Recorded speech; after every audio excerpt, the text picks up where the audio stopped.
Okay, so hi everyone, welcome back. I know I've been MIA literally for like a long time now, but I will explain why I've been MIA and what's been going on with our pregnancy and our IVF journey. So if you want to see what I've been up to and what we've been doing in our pregnancy update, just keep watching. So I will start off by saying I'm still pregnant. Yay! I'm so excited. My husband's excited, my whole family's excited. It's been such a journey, but yes, we are still pregnant and we are still having a little baby girl. And so I just want to start from my last video, was whenever I was like literally like a couple days, like a couple weeks pregnant. So I'll start from there kind of to where I'm at now. So today I am 13 weeks, 5 days. And my last pregnancy, I was barely like, my last pregnancy update, I was barely like 5 weeks or so. So what happened at 5 weeks is that at 5 weeks, 5 days, I started having some bleeding. And so since I, had a same thing happen to me my last pregnancy in July, they just wanted me to come in and get a scan because I'm A negative, and so I would need a shot of Rogam so it doesn't fight off the baby.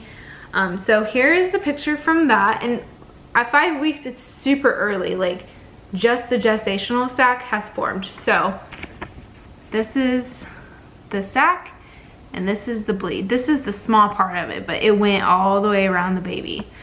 So it was a pretty decent sized bleed. At that point I got put on bed rest. Like not like moderate bed rest, but severe bed rest, or strict bed rest. I literally had to I couldn't lift anything, I couldn't walk, I wasn't allowed to do anything just because of the risk of it. Since like I said, our last pregnancy, I had miscarriage because I had a bleed. That was that's suspected of what happened.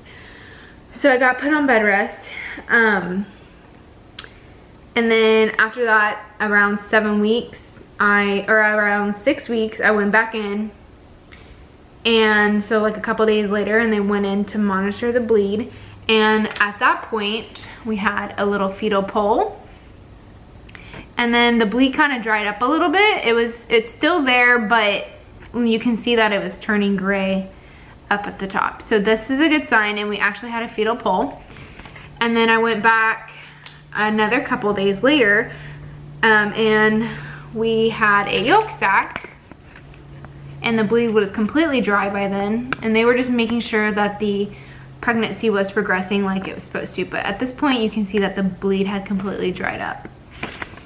And then that was great, and I was still put on bed rest and everything was still fine. I had my mom and my husband come over, but I had my mom come over, and my husband helped a lot. Like, they cooked, and my mom helped with the laundry and stuff, so she was really helpful. So then after that, after I had all the bleeding and stuff like that, I went in. Now you go in like weekly, and once your HCG levels go up and stuff, they keep checking until they went to 10,000, but mine reached 10,000 around 7 weeks. But anyway, so we went in at 6 weeks, and we saw a flicker. It was tiny, tiny, tiny, tiny, tiny. Like, it probably had just formed the day before. And so at that point, at 6 weeks, one day, the heart rate was 141. They didn't put like the Doppler on it where you could hear it, because my clinic doesn't like doing that. But they just measured the electronic current of it. So that was a little baby. You can barely see, but this is the movement of the heart. So that was great. I was really excited. This is the farthest we've ever been in our pregnancy, and so I was super excited. So then around 7 weeks, my nausea hit like no other. I was like nauseous from like 5 weeks starting on when I found out I was pregnant. And then around 7 weeks, it became like pretty active where I couldn't eat anything. I had food aversions. I lost like 6 pounds, and I just was not eating.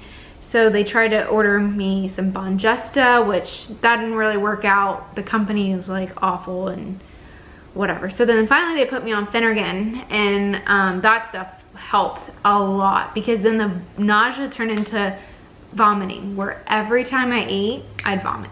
When I'd wake up, I'd vomit. I'd smell something, I'd vomit. So I couldn't really keep anything down. And so we went back at 7 weeks, 4 days, just to check on baby. Like I said, you go in once a week. And by this time, we got to hear the baby heartbeat. And look at that little heartbeat, little nugget. And so, yeah, it was really exciting to finally hear it. So I was still battling the nausea and trying to deal with that and all the I didn't have any food cravings. They were like, well, if you have any cravings, you need to eat your cravings. I'm like, lady, I don't crave anything. Like, the thought of wanting to eat food makes me sick. It was really bad. I don't have an 8-week picture. I thought I did. And I guess because I went in at 7 weeks, like a couple days, so then my next one was 9 weeks. So at 9 weeks and 1 day, when I had the hemorrhage, I could tell like what it felt like. I know that sounds really weird and odd, and it's like, how can you tell you have a bleed? Well, it literally feels like I have a bruise and someone's like scratching it in the inside, like in a certain spot. So I felt that pain again, and it started hurting really bad. So I went in and I had them scan me a couple days earlier, and I had another bleed. It was in a different spot, but it wasn't like, at this point, like the baby was progressing and it was fine. And so they just, they were like, well, we still, and remind you, I was still on bed rest at this point. Like, even though the bleed had dried up, they didn't want me doing a whole lot, and I was only allowed to go out for like 30 minutes and then come back home. I wasn't allowed to walk around anywhere because they didn't want the bleed to become reactive or me get a new one, but I just so happened got another bleed. So at 9 weeks, 1 day, this is what baby looks like now. This is her little coconut, and her body kind of goes like this. And this is such a cute, the video I have from this is so cute. Her little arms were like this. They were like, it was super cute. But yeah, so that one was fine. The bleed was not bad. It was smaller than the one I had whenever I was 5 weeks, but still, they wanted to keep an eye on it. And so at this point, we went to our OB, our first OB appointment to establish patient care. And y'all, like my fertility place is like a normal standard ultrasound, but when we went to our OB, it was awesome. Like, it was so different seeing baby on their ultrasound machine versus my fertility clinic. And they even did a 3D or 4D ultrasound. So this is what she looks like at 9 weeks and 1 day in the womb. So she has her little, let me see if I can zoom in. So her little eye sockets were starting to form in her arms, and her umbilical cord is so cool. Like, I was amazed. So that was fine. We established our patient care, and I really do like my doctor. She's pretty sweet. She seems down to earth and just seems pretty cool. So that's always nice to have someone like, she didn't really like treat me like a patient, so which was pretty cool. And so then at around 11 weeks, you graduate from your, well, technically 12 weeks, but my 12 weeks would have been on Thanksgiving, and so they just wanted to see me a couple days before Thanksgiving, like my fertility clinic. And that was my last appointment, and I was really sad and I cried, but it's such a monumental like milestone to graduate from your fertility clinic that I was kind of excited to get out of there. But a doctor did my ultrasound and he gave me some cool pictures. So this is baby at 11 weeks, 6 days. These are her legs right here. And those are that's her body and her heart rate. And you guys, her heart rate has been high the entire time. It's always been in the 180s, which is pretty cool. And then like recently it's starting to go down, which is, it's normal for it to go down. But so at 11 weeks, we stopped progesterone injections, thank God. I'm still on the Lovenox. And I will get to that in a second about all of the stuff going on there. We met with my OB again when I was 13 weeks. Like I said, because I turned 12 weeks on Thanksgiving, and then the following week I went in to see my OB for the NT scan to check her neck, but we did chromosomal testing on her, so we knew she'd be okay.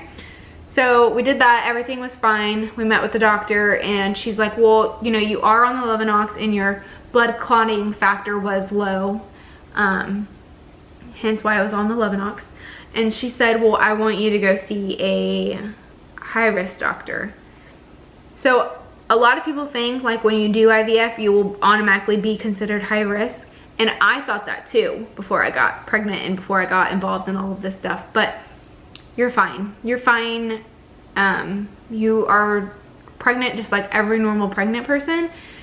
But when you're on like medication still after you leave your fertility clinic, your OB wants to send you to a high risk just because they want you to be looked at more.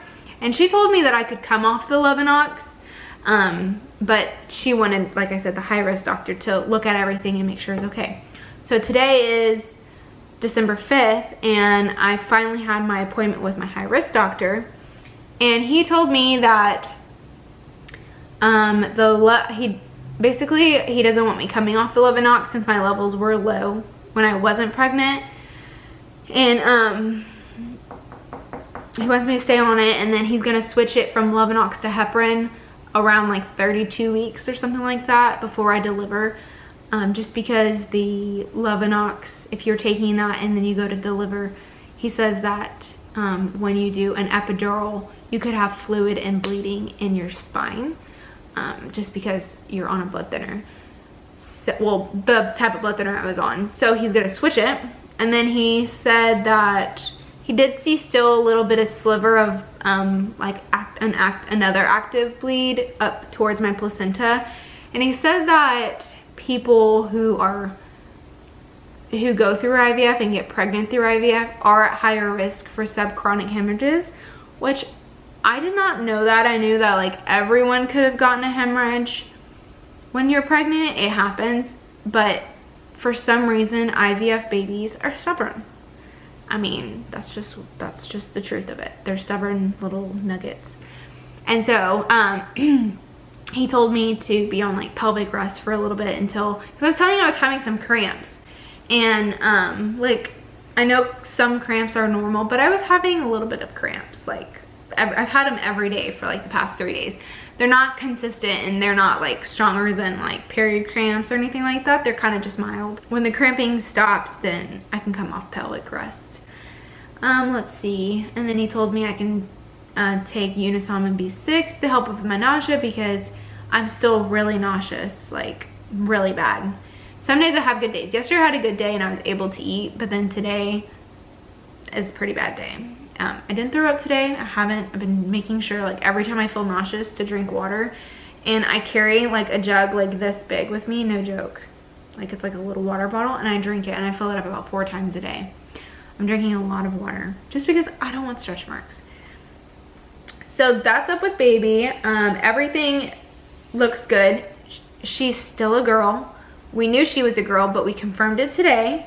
And these are the pictures of her today. I'll show you. These are from my high-risk doctor, and she got some really good ones. Let me find the one of her sucking her thumb. This right here is her little hand. Her hand and her arm. I don't know what this is. I think that's her foot. Nope, that's her hand. I guess it's in a fist. There's that. Oh, where's the one of her sucking her thumb? This one. This is her sucking her thumb. So cute, right? Super cute. So yeah, she literally has been doing so well. She's measuring a couple days behind, which it's fine. He didn't seem worried or anything like that. As for like a bump, I don't really have a baby bump that much.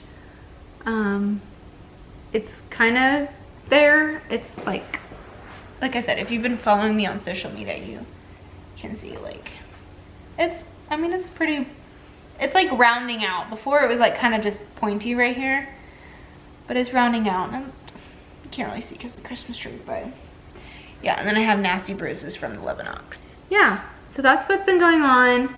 I'm gonna try to vlog more. You guys, I'm always tired. My medicine makes me really sleepy. Oh yeah, so thanks for watching and keeping up with me in June and our family and everything that's been happening. So thanks guys. See you next time.